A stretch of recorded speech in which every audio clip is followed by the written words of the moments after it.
Good morning मित्रांनो. आज आपण आपला नेक्स्ट टॉपिक 1857चा उठाव अभ्यासणार आहोत. हा टॉपिक आपल्याला काही मुद्द्यांच्या आधारेच अभ्यासायचा आहे. त्यामध्ये जे प्रमुख मुद्दे आपल्याला अभ्यासायचे आहे त्यामधील तो पहिला जो मुद्दा आहे तो आहे 1857च्या उठावाची कारणे. त्यानंतर दुसरा जो मुद्दा आहे तो आहे 1857च्या उठावाची केंद्रे. तिसरा मुद्दा आहे 1857च्या उठावाच्या अपयशाची कारणे. ठीक आहे. तिसरा मुद्दा कोणता अभ्यासणार आहोत आपण? 1857च्या उठावाच्या अपयशाची कारणे. आणि सर्वात शेवटचा मुद्दा आपण अभ्यासणार आहोत 1857च्या उठावाचे स्वरूप. तर सर्वात प्रथम आपण पहिला मुद्दा अभ्यासूया. त्यामध्ये आपल्याला अभ्यासायचा आहे की 1857चा उठाव होण्यासाठी कोणत्या बाबी कारणीभूत ठरल्या होत्या. आता मित्रांनो लक्षात घ्या, 1857चा उठाव हा नक्कीच असंतोषातून झालेला असेल. ब्रिटिश सत्तेच्या स्थापनेनंतर, म्हणजेच लक्षात घ्या, ब्रिटिशांनी 1757 पासून हळूहळू भारत जिंकायला सुरुवात केली होती. या 1757 पासून ते 1857 पर्यंत म्हणजे 100 वर्षाच्या कालावधीत ब्रिटिशांनी बराचसा भाग आपल्या ताब्यात घेतला होता. आणि या दरम्यान त्यांनी आपली धोरणे राबवली होती. वेगवेगळी राजकीय, सामाजिक, आर्थिक धोरणे राबवली होती. आणि या धोरणामुळे इथल्या स्थानिक जनतेमध्ये असंतोष निर्माण झाला होता. हा असंतोष आपल्याला वेगवेगळ्या बंडाच्या स्वरूपात दिसला. मात्र त्या असंतोषाने म्हणजे बंडामध्ये असंतोषाने मोठे स्वरूप धारण न केल्यामुळे तो असंतोष स्थानिक स्तरावरच दडपल्या गेला. मात्र पुढे 1857च्या उठावामध्ये या असंतोषाचा पुन्हा उद्रेक झाला आणि मोठ्या प्रमाणात म्हणजे जवळपास ज्या ज्या भागात ब्रिटिशांची भारतात सत्ता होती त्या भागात हा असंतोष दिसून आला. आणि या असंतोषातून ब्रिटिश सत्तेला सरळ सरळ आव्हान देण्यात आले आणि ते म्हणजेच 1857चा उठाव आहे. तर लक्षात घ्या, इथे तुमच्या लक्षात आलं असेल की 1857चा उठाव ही अचानक घडून आलेली घटना नव्हती. या 1857च्या उठावासाठी 1757 पासून जी वेगवेगळी सामाजिक, आर्थिक, राजकीय धोरणे राबवल्या गेली ती सर्व कारणे होती. म्हणजे त्यातून निर्माण झालेले जे काही दुष्परिणाम होते, ज्या काही चुकीच्या गोष्टी होत्या, ती म्हणजे 1857च्या उठावाची कारणे होती. आपण लक्षात घ्या, शाळेत 1857चा उठाव अभ्यासला आहे आणि त्यामध्ये आपल्याला सांगितलेलं आहे की बंदुकीच्या काडतुसाच्या आवरणाला गाई व डुकराची चरबी लावणे आणि त्यामुळे धार्मिक भावना दुखावणे हे 1857च्या उठावाचे कारण होते. मात्र मित्रांनो लक्षात घ्या, हे 1857च्या उठावाचे एक तात्पुरते तात्कालिक कारण होते. असंतोष तर बऱ्याच दिवसापासून निर्माण झाला होता, निर्माण होत होता. आणि गाई व डुकराच्या काय म्हणता येईल, गाई व डुकराच्या चरबीचा वापर हे फक्त असंतोषाचा उद्रेक होण्याचे एक कारण होते. म्हणजे लक्षात घ्या, फुगा फुटण्याचे कारण फक्त टाचणी टोचणे नसते, तर हवा भरत भरत जेव्हा आपण फुग्यामध्ये हवा भरतो तेव्हा त्याच्यात आपण त्याचा व्हॉल्यूम वाढवत असतो. आणि हा व्हॉल्यूम वाढवल्यानंतर जर आपण अचानक टाचणी मारली तर टाचणीमुळे फुगा फुटला असे आपण म्हणतो. बरोबर आहे. मात्र म्हणजे जस्ट आता तंतोतंत नाही लागू होणार, मात्र इमॅजिन करा, त्या फुग्याला इमॅजिन करा की हवा भरल्यामुळे फुगत आहे आणि अचानक येऊन कोणी टाचणी मारत आहे आणि म्हणून फुगा फुटत आहे. तशाच प्रकारे 1857च्या उठावाचं आपण घेऊ शकतो की 1857चा उठावाण्याआधी असंतोष वाढत होता आणि काडतुसे, गाई व डुकराची जी काडतुसे म्हणजे चरबीची जी काडतुसे होती ते फक्त एक तात्कालिक कारण होते. तर आपल्याला 1857च्या उठावाची कारणे अभ्यासाची आहे. कोणते कारणे कारणीभूत होती हे लक्षात घ्यायचं आहे. आता लक्षात घ्या मित्रांनो, 1857चा इतिहास आधी आपण अभ्यासलं, त्यामध्ये बदललेली प्रशासकीय, आर्थिक धोरणे आपण अभ्यासली. त्यामुळे तीच कारणे इथे म्हणजे त्याच बाबी इथे रिपीट होणार आहे. फक्त त्याला आता ही 1857च्या उठावास कशी कारणीभूत ठरली या दृष्टिकोनातून लक्षात घ्यायचं आहे. तर 1857च्या उठावाची जी कारणे आहे त्याचे आपल्याला विभाजन करायचं आहे. सर्वात पहिले आपण आर्थिक कारणे अभ्यासणार आहोत, त्यानंतर राजकीय कारणे अभ्यासणार आहोत, त्यानंतर सामाजिक कारणे अभ्यासणार आहोत, त्यानंतर लष्करी कारणे अभ्यासणार आहोत आणि त्यानंतर तात्कालिक कारण. तात्कालिक कारण मी सांगितलेलंच आहे की गाई व डुकराच्या चरबीचा काडतुसाच्या आवरणासाठी होत असलेला वापर हे एक तात्कालिक कारण होते 1857च्या उठावास सुरुवात होण्यासाठीचे. मात्र प्रदीर्घ कारणाचे आपल्याला विभाजन करता येईल आणि ती विभाजन आपण कशा प्रकारे केलेले आहे. सर्वात पहिले आपण अभ्यासू आर्थिक कारण, त्यानंतर राजकीय कारण, त्यानंतर सामाजिक कारण आणि त्यानंतर लष्करी कारण. तर सर्वात प्रथम आपण आर्थिक कारणे लक्षात घेऊया. लक्षात घ्या, परीक्षेत तुम्हाला असाही सिंपल क्वेश्चन विचारला जाऊ शकतो, 1857च्या उठावाची खालीलपैकी कोणते कारणे होती. हा सिंपल क्वेश्चन आहे, प्लेन क्वेश्चन आहे. एक स्पेसिफिक क्वेश्चन पुढील प्रकारे विचारला जाऊ शकते. त्यामध्ये विचारलं जाऊ शकते की 1857च्या उठावाचे खालीलपैकी कोणते तात्कालिक कारण आहे. कोणते कारण विचारलंय? तात्कालिक कारण. तिथे तुम्हाला सांगावं लागेल, तिथे बाकी कारणेही असली तरी फक्त तुम्हाला कोणतं कारण सांगावं लागेल? गाई व डुकराच्या चरबीचा वापर काडतुसाच्या आवरणासाठी. कशासाठी? तात्कालिक कारण. आणि जर तुम्हाला विचारलं 1857च्या उठावाची कोणती आर्थिक कारणे होती, कोणती सामाजिक कारणे होती, असं स्पष्ट विचारलं तर तुम्हाला पर्यायामधून म्हणजे जे पर्यायामधून जे ऑप्शन निवडायचे आहे ते फक्त आर्थिक कारणाशी संबंधित असलेलेच निवडावे लागेल, सामाजिक कारणाशी संबंधित असलेलेच निवडावे लागेल. त्यामुळे तुम्हाला ओळखता आलं पाहिजे की हे आर्थिक कारण होतं की सामाजिक कारण होतं की काय म्हणता येईल राजकीय कारण होतं. तर आता लक्षात घ्या, आपण स्टेप बाय स्टेप एक एक कारण म्हणजे एक आर्थिक कारण, सामाजिक कारण, राजकीय कारण असं नाही अभ्यासू, डायरेक्ट सगळे कारणे अभ्यासू आणि त्याचं विभाजन तुम्ही करायचं आहे. म्हणजे तुम्ही त्याला आर्थिक गटात ते राहील की सामाजिक की राजकीय हे तुम्हाला ओळखायचं आहे. ठीक आहे. तर मी आता रँडमली तुम्हाला कारणे सांगणार आहे 1857च्या उठावाची आणि नंतर तुम्हाला प्रश्नही विचारणार आहे की हे कारण कोणते असू शकते, आर्थिक की सामाजिक की राजकीय. ठीक आहे. तर आपण अभ्यासूया 1857च्या उठावाची कारणे. आता एक कारण लक्षात घ्या, जसं संस्थाने खालसा धोरण हे 1857च्या उठावास कारणीभूत होते.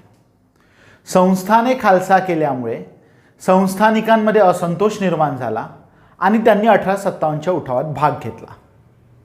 जसं आपल्याला लक्षात येईल जेव्हा आपण 1857च्या उठावाची केंद्र अभ्यासू त्यामध्ये आपल्याला लक्षात येईल की अवधच्या बेगमने 1857च्या उठावात भाग घेतला आहे, नानासाहेब पेशवा यांनी 1857च्या उठावात भाग घेतलेला आहे. त्यानंतर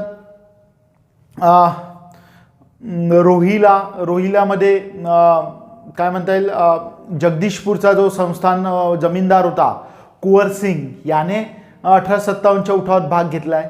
अशा अनेक संस्थानिकांनी 1857च्या उठावात भाग घेतला. तर या संस्थानिकांनी 1857च्या उठावात भाग का बरं घेतला? कारण की कुठेतरी यांची संस्थाने खालसा केली गेली होती किंवा यांना जे वंशपरंपरागतरित्या पेन्शन मिळत होते ते पेन्शन आता मिळणार नव्हते. म्हणजेच लक्षात घ्या, ब्रिटिशांनी संस्थाने खालसा करणे हे 1857च्या उठावाचे एक कारण ठरले होते. बरोबर आहे. त्याचप्रमाणे ब्रिटिशांनी इथल्या संस्थानिकांना देण्यात येणाऱ्या देणग्या पेन्शन बंद करणे हे सुद्धा 1857च्या उठावाचे एक कारण होते. तर आपल्याला जर विचारलं की संस्थाने खालसा करणे हे 1857च्या उठावाचे कोणते कारण होते, ठीक आहे, तर आपण कोणते कारण म्हणू शकतो त्याला? सामाजिक, आर्थिक, राजकीय यापैकी कोणते म्हणू शकतो? ऑब्व्हियसली त्याला आपण कोणते कारण म्हणू? राजकीय कारण. राजकीय कारणे म्हणजे अशी कारणे जे कुठेतरी राजकीय सत्तेशी संबंधित होती. संस्थाने खालसा केल्यामुळे त्यांचे संस्थान आता त्यांच्या ताब्यात राहणार नव्हते आणि त्यामुळे संस्थाने खालसा केल्यामुळे अनेक संस्थानिक 1857च्या उठावात सहभागी झाले. पेन्शन समाप्त झाल्यामुळे ते उठावात सहभागी झाले आणि ही सर्व कारणे 1857च्या उठावाची कोणती कारणे होती? राजकीय कारणे. ठीक आहे.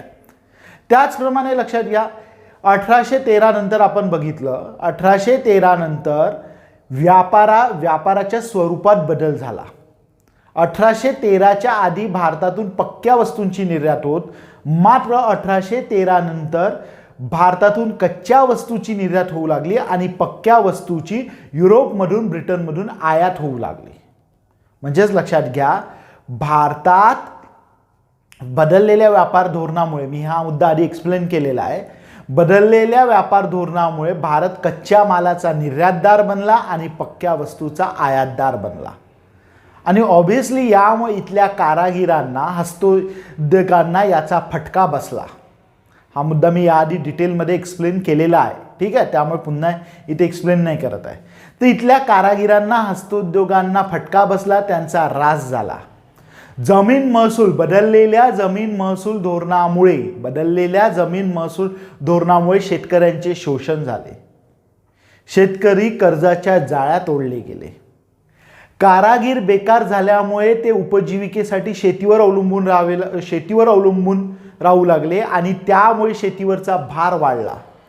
आणि या सर्वांमुळे इथल्या स्थानिक जनतेची, सामान्य जनतेची आर्थिक परिस्थिती आणखी हलाखीची झाली आणि त्यामुळे त्यांच्यात असंतोष वाढला आणि त्या असंतोषामुळे त्यांनी 1857च्या उठावाला पाठिंबा दिला. म्हणजे ही सर्व कारणे सुद्धा 1857च्या उठावाची कारणे होती. ही कोणते कारणे असतील? ऑब्व्हियसली ही आर्थिक कारणे असतील, ठीक आहे. त्यानंतर लक्षात घ्या, ब्रिटिशांनी इथे भारतात सत्ता स्थापन केल्यानंतर 1813 पर्यंत तर इथल्या सामाजिक जीवनामध्ये हस्तक्षेप केला नाही. मात्र 1813 नंतर त्यांनी इथल्या सामाजिक जीवनामध्ये हस्तक्षेप करायला सुरुवात केली. त्यातूनच त्यांनी सतीबंदीचा कायदा केला. कधी केला?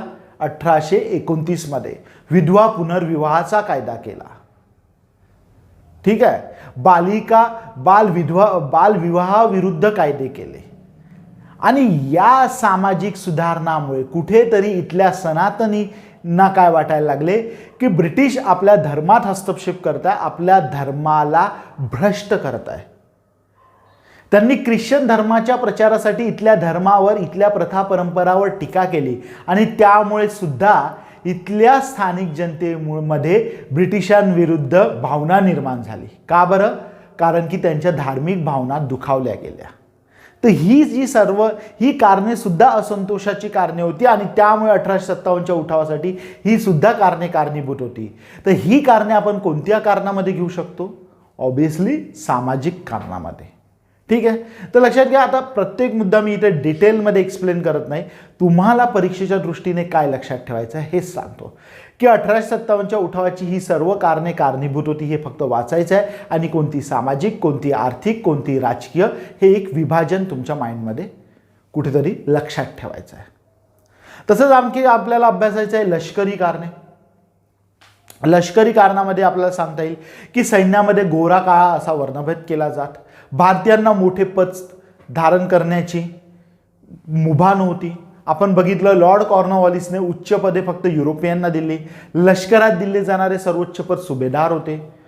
त्यामुळे कुठेतरी सैनिकांमध्ये असंतोष होताच दुय्यम वागणुकीमुळे.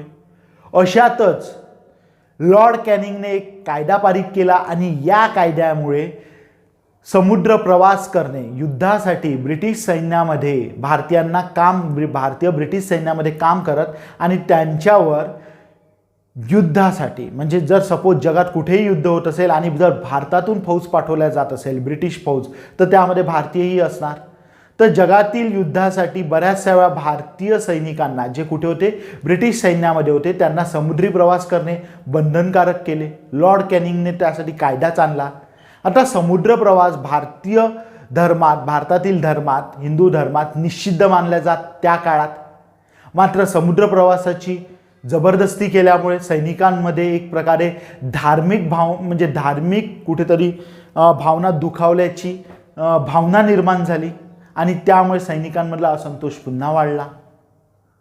तर ही जी 1857च्या उठावाची कारणे होती, म्हणजे सैनिकांमधला असंतोष. 1857चा उठाव सैनिकांनीच म्हणजे 1857च्या उठावाला सुरुवात सैनिकांनीच केली होती.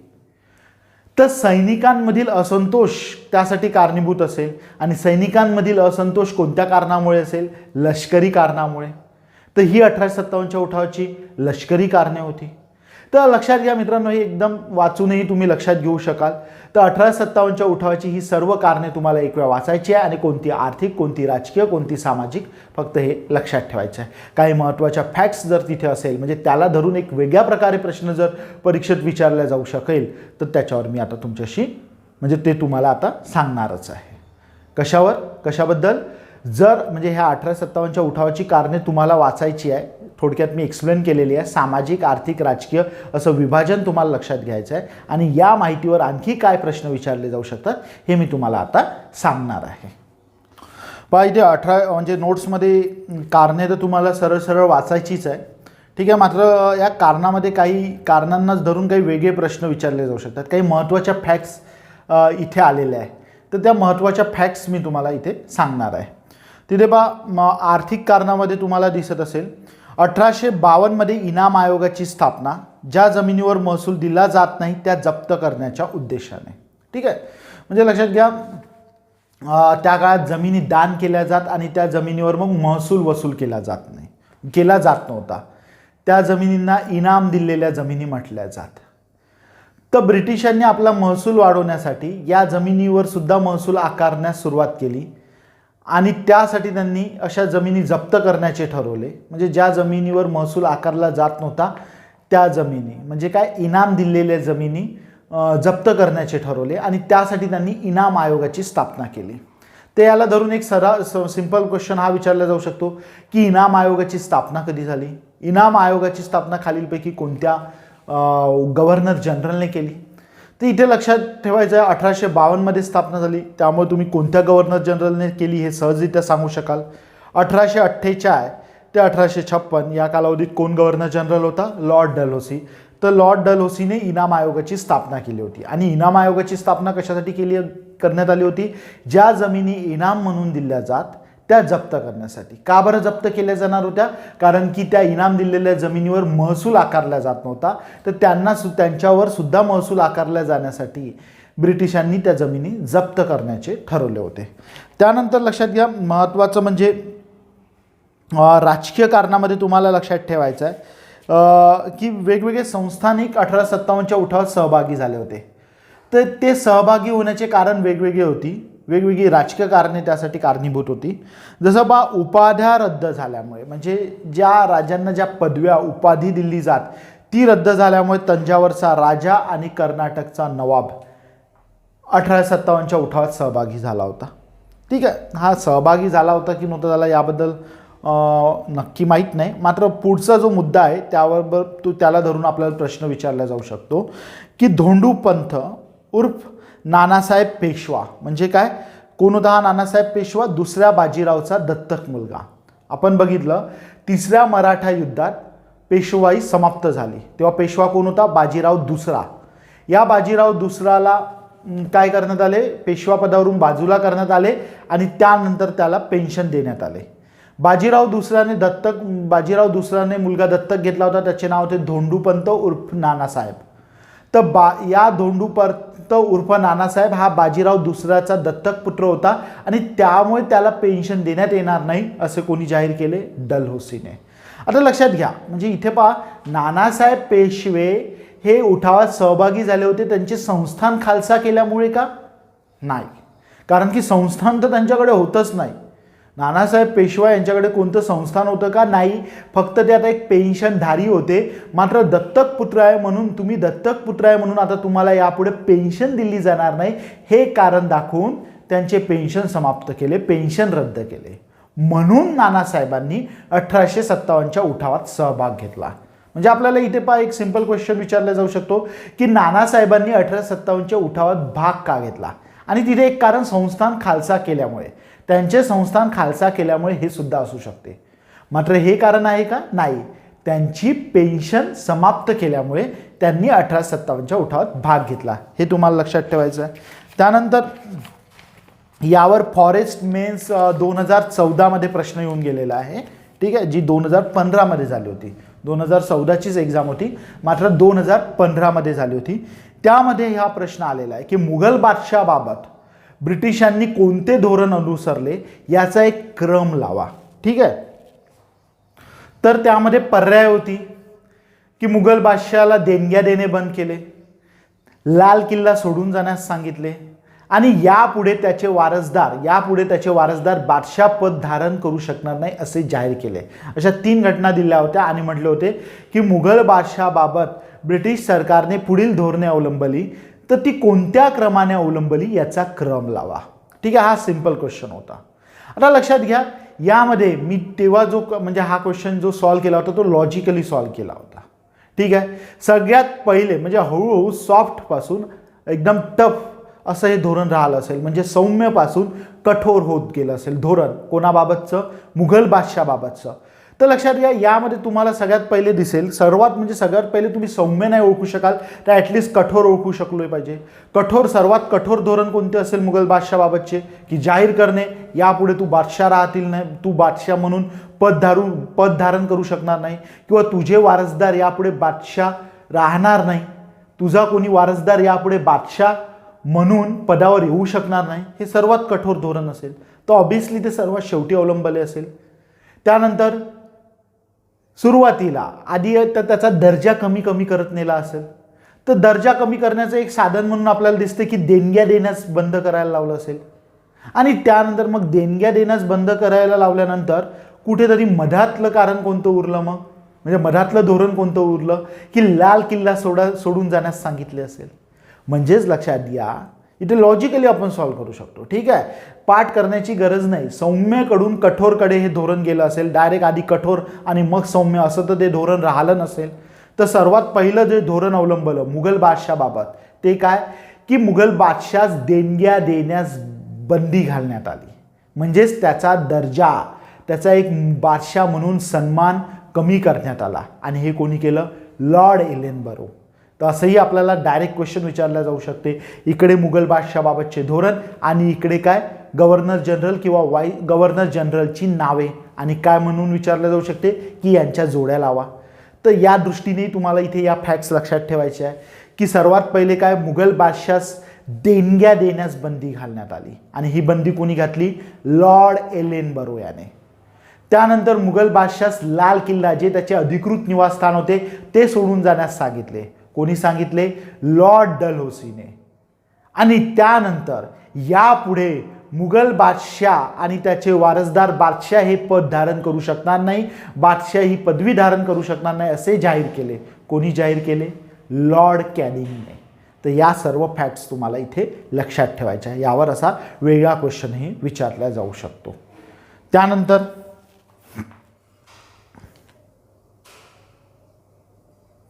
इथे पहा, सामाजिक आर्थिक कारणामध्ये तुम्हाला एक कायदा दिसतोय, धार्मिक निसमर्थता कायदा.